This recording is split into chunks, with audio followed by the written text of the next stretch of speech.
Hi, today I'm for the XIAOMI 12T Pro and I'll show you how to change fingerprint sensor animation on this device.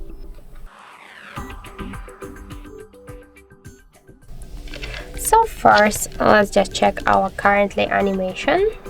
And now, just to change it, we should first open the settings and then scroll down to the passwords and security section. Then click here to fingerprint, draw your pattern or pin code or just one from your unlock methods, and then find here fingerprint animation section and just switch your currently animation to one from this available ones.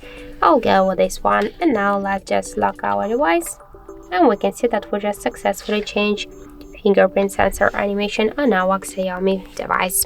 So that's it. Thank you for watching, and if you find this video helpful, don't forget to leave a like, comment and to subscribe our channel.